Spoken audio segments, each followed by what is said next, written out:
I don't really use Twitter, or I guess I should say X, but I'm just gonna call it Twitter.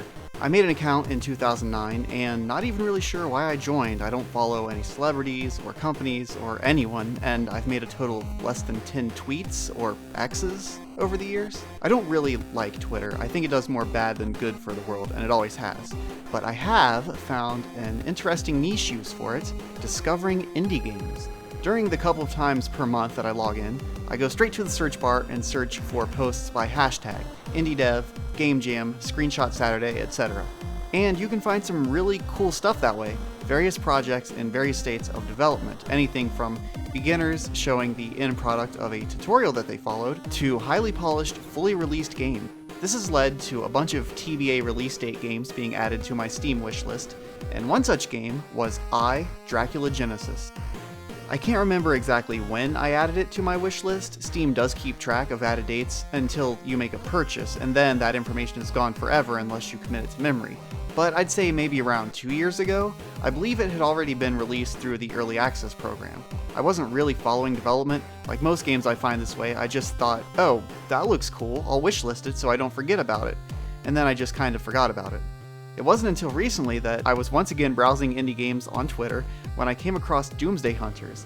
I'm sitting there looking at videos and screenshots thinking, this game looks cool, but also somehow familiar. I clicked the link to the Steam store page, and sure enough, it's already on my wishlist. So I decided to buy it.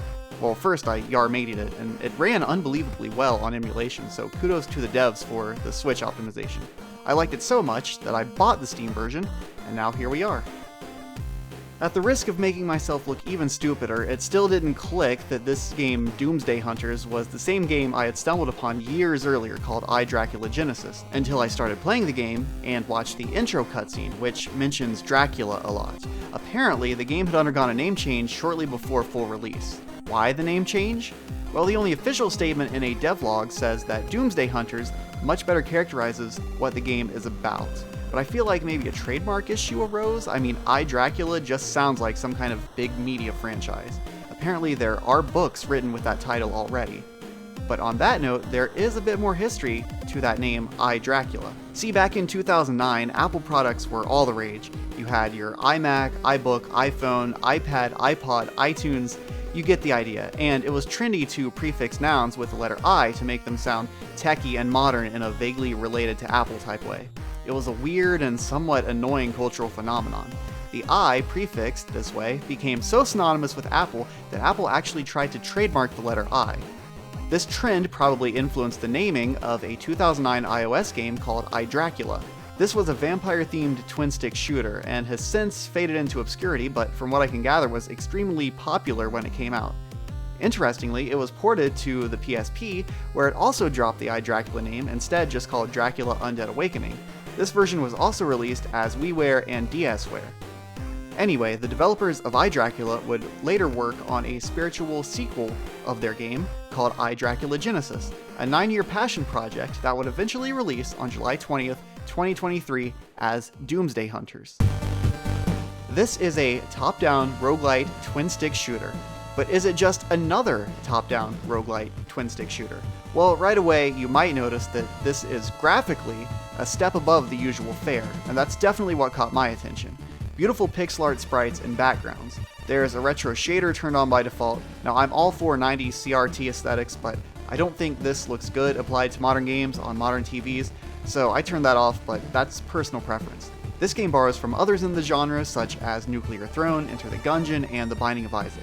Now, I'm not the biggest fan of this genre, but I do have over 400 hours in The Binding of Isaac Rebirth, so it would be impossible for me to review this game without at least making some comparisons. The biggest difference from most games is that everything takes place in a 3D isometric plane, while all the sprites remain 2D, almost a 2.5D-ish thing going on. Each run starts in the setup room. Here you choose your character, your starting class, and your universalis, which is more or less the difficulty, and a few other options that can help you on your run. Almost everything in this settings room has things that you can unlock. When you're ready, you jump on the platform to start the run proper. Each stage is made of several islands. You start on a central island, and can choose which direction you want to go to. Most islands contain enemies to defeat. You'll be locked on an island until you've cleared it of all enemies, after which the exits open up and hopefully a reward spawns as well. Sometimes you need to clear an additional objective before you move on, such as activating a challenge. Not all islands have enemies though. Sometimes you'll see shops, friendly NPCs, shrines, and other things you might expect in a game like this. The goal is to wander around the stage, island to island, until you find the boss, kill said boss, attain the boss key that it drops on death, then find the activation room and use the boss key on the activator to go to the next stage. Repeat this process until you reach the final boss. There's something like 4 areas each with 2 to 3 worlds. At the end of every run, win or lose, you'll receive global experience. Reaching new levels will unlock new encounters in subsequent runs, such as new enemies and new items to collect. As you go, you'll be collecting many items to progress your character's stats. Relics are by far the most common. These are your typical passive upgrades with a wide range of effects, such as base stat increases, speed, damage, fire rate, etc., giving you extra lives if you die, spawning weapons, or even spawning other relics. You'll also find new weapons along the way. To start, you can only hold 1 primary weapon and 1 sidearm, but you can unlock more primary weapon slots in a run. You also have an inventory to store any found guns for later. It's limited, but I never really found it to be a problem. You usually don't have to switch between too many different weapons. The main reason to store weapons in inventory is if you run out of ammo, which depending on build, could be a problem. Weapons may also come with a randomized effect, such as additional radiation damage, or being cursed, meaning that they do 30% more damage, but cause you to take 30% more damage as well. What really can push guns into the overpowered territory is the mods you can find. These have effects such as making every 10th shot a burst, making projectiles loop back after traveling some distance, splitting projectiles, and a lot more. Your mods are shared globally for either primary or sidearm and can be swapped or altered, but you start with only 1 mod slot and can unlock more later. Sidearms also have infinite ammo, and with a bit of luck, you can make your sidearm so powerful that you use it as your main gun. For example, in one run, I had a sidearm with really good DPS and fire rate, and through relics, perks, and mods, it had almost instantaneous reload speed. Threw the gun as an explosive each time I reloaded, had projectiles that bounced off enemies, and did 30% more damage to bosses. It was like a constant submachine gun with intermittent grenades every second or so, and it just absolutely destroyed everything. You won't always get this kind of luck, but it feels so good when you do. Speaking of luck, there are some other items you can get to nudge the scales ever so slightly in your favor. The reroller item is one such item. This is a use item, of which you can only carry 1 at a time. Use it while standing next to an item to, of course, reroll into another similar item, turn a relic into another relic of similar tier, reroll a weapon or a mod, or roll other items. The reroller, like some use items, can be used multiple times, but will need to be recharged after each use. Other reuse items allow you to sacrifice a bit of health for gold, or decrease 2 random stats to increase 2 other random stats, and so on. Every enemy drops XP. Collecting enough XP will level you up, and every time you level up, you can choose a perk, usually a jump upgrade. Also between levels, you can pick an upgrade perk from a choice of 4. It's usually a weapon slot or a mod slot to pick, and I almost always pick a mod slot because of how powerful they are. There's a lot of other stuff the game offers, such as NPCs, special weapons, skills, alien tech items, bonus stage challenges, shrines, and more, but it's not worth going into every little detail here. Just know that the game offers quite a bit of variety in ways to build your character. I do want to mention that every item can be scrapped. This permanently destroys the item, but usually rewards you with a bit of coins or another pickup item. Scrapping certain items may have a higher chance to spawn specific item types. For example, scrapping weapons has a higher chance to reward you with a weapon mod. Scrapping NPCs, chests, and a few other things reward meta coins, which you can use to unlock permanent meta upgrades that persist through every run, hence what makes this a roguelite. The game is definitely a bit of a bullet hell, though not nearly as much as a constant bullet hell as, say, Enter the Gungeon. Most enemies are more of a close-range threat. For the most part, the game doesn't require constant movement and kiting, and a lot of times you can pick off enemies one by one. It of course becomes easier as you learn their attacks and movements, which are usually telegraphed by a large exclamation point above the enemy right before it attacks. Now don't get me wrong, this doesn't make the game easy, at least for people like me, but if you're looking for bullet hell chaos, you won't find that here. The hardest bullet hell sections are reserved for bosses, in my opinion. Many enemies, bosses included, have at least 2 forms. For example, after killing the first form of a robot, it will usually have an explosive core that will follow you around and explode on contact, or after a bit of time has passed. Or zombies whose heads turn into bats or spiders upon defeat. Sometimes, especially on later difficulties, there are enemies that are too fast to avoid getting hit, and that you might not be able to kill fast enough before they run into you, especially if you have a slow-firing or low DPS weapon. You'll see them early in a run before you've really had a chance to find speed-up relics or better weapons. I noticed this a lot after the 4th difficulty. I don't know if it was an oversight or intentional, but it feels like cheap, artificial difficulty. And again, there are tools to help this, but it's basically random what you get. But besides small things like this, it never really feels unfair. Now let's talk weapons. Short-range weapons are extremely bad. I would prioritize range over DPS, even if the DPS of a shorter range weapon is significantly higher. At first I just swapped every new weapon out for the highest DPS, and while that's usually a good idea, it's not always the best idea. There are a lot of other things to consider, such as range, fire speed, or effects that the weapon may have. But most importantly is that the weapon feels right to you. Thankfully, weapons drop frequently enough and are varied enough that you should usually have a good weapon on you, but sometimes you just get unlucky and it really sucks. Too high of a fire rate can also be pretty bad unless you have relics or other ways to make up the ammo consumption. In fact, lowered fire rate on a relic a lot of times can actually be a good thing, especially if you're trying to go for a sidearm build and don't quite have the reload speed just yet. Of course, all of this will come down to individual playstyle, but this is just what I found to be true for me.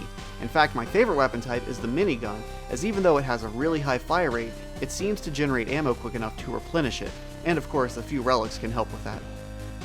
It can sometimes be hard to tell when a run is getting good. The biggest factor is having a good gun, and the second factor is having good defenses. The first world or two are generally the hardest, and if you're clearing islands pretty easily after those two, then that usually means the run is won, unless you get unlucky.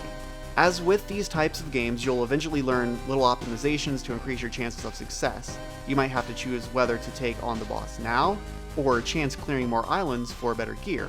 Or you may want to save picking up a health crate until later on when you need it more, or come back to an NPC before leaving the world if you have enough to spare for a trade. You really want to try to squeeze out as much as you can from the early levels. Even though most environment objects are destructible, it's usually not rewarding to try to destroy everything. Just learn what things are worth destroying and go for them. In my runs, I try to prioritize having a good gun, damage, and defenses. Generally, you want to use your special weapon often, scrap any weapons you don't need to try to get mods, as they're very important, but don't be afraid to drop a mod if it doesn't help your current build or gun. Do try to keep a few decent guns in your inventory though, in case you run out of ammo, or alternatively, try to get a really good sidearm. Spells can also be super helpful, even more so if you can get some way to regen mana quickly, though some spells are trash. Again, the random nature of these runs will be a huge factor, but the more you learn, the more you can at least try to influence some of the odds. Now, there are a few things that I dislike here. For one, the game is a bit lacking in explanation of things and places. For example, I was having a pretty good run on a world. I'd gotten through without taking much damage or having to spend resources to restore health. And then, right before a boss room, I found a big shrine that said press A to pray. So I did what anyone would do. And it instantly took all of my health and left me with 1 HP. There was literally no way for me to have known that that's what would happen. No way left for me to heal, and I pretty much had cleared everything else up to that point. I was super bummed because my great run was about to come to an end, unless I played perfectly, and knowing myself, that was unlikely. Thankfully, I got lucky as a health box spawned in the boss room, and that was enough to get me through, but it still could have ended badly. I'm not saying the game needs to hold your hand, but I don't know, it was annoying. Also, there are a few instances when you can spend ancient coins or meta coins to unlock something during a run, but you can't see the details of the item before purchase, and considering that these coins are a somewhat rare resource, you're purchasing them blind, so I always skip them. It'd be nice to see what you're buying before you actually spend these coins. Boss fights are somewhat inconsistent, and yes, this depends a lot on things like build and weapons, but even ignoring those factors, some bosses are extremely difficult while others are a joke, and you have an equal chance of seeing either of them at the end of the same stage. It's a little frustrating. Some other minor things is that there's no reminder of what universalis you're on, and more importantly, that universe's effects, which kind of sucks if you take a break and come back the next day. And there's no way to see what you have and haven't unlocked, which is a small thing, but it would be nice. I know I would feel more incentivized to play if I saw something cool that I could unlock if only I just got to the next level. I also wish things like health machines were indestructible, at least until an island is cleared, because they can easily be destroyed by crossfire. But really, besides just a few small complaints, it's a pretty solid experience. The music is okay, not great, but this is the kind of game where you can bring your own tunes. This is also an excellent game for the Steam Deck. It's fun to just load up the game and get a good run or two in before bed, and it runs and controls great. I encountered a few bugs, or at least what seemed like bugs, but nothing really game-breaking. When I started playing, there were some pretty weird things going on in the inventory menu when using a controller, but that has since been patched. I should mention that this game is being actively updated with patches coming out at least once a week since release. Maybe some of the issues I had will be addressed, but for right now, it mostly seems to be bug fixes and balancing. But from what I've seen so far from patches, the game is only getting better. Now, I said I'd be comparing this game to The Binding of Isaac, but I really don't think that's a fair comparison. Rebirth came out almost 10 years ago, and while both games are sequels, Isaac is a direct sequel that built upon its predecessor, while Doomsday Hunters is more of a spiritual sequel that has very little to do with the original I, Dracula. Isaac has had time to mature, and its success no doubt allowed the developer to perfect the game over many years. Compared to Isaac, this game is a bit lacking. It doesn't offer nearly as much variety of items, worlds, synergies, weapons, basically everything. But it doesn't need to. Again, it's not a fair comparison. Doomsday Hunters is a fun and challenging and well-polished indie title that I think deserves attention. I would like to see how things develop over time. Hopefully we see some cool stuff added along the way, maybe some DLC. It might be a bit of a diamond in the rough, but that doesn't mean that it's not worth playing as it is right now. So I would say this is not just another top-down roguelite. There's enough here to make it stand out among the crowd. At the end of a run, Doomsday Hunters always leaves me wanting to do just one more run. And that's the best thing that a roguelite game can do. That's it for this review. Thanks for watching, and I'll see you next time on Boss Raid.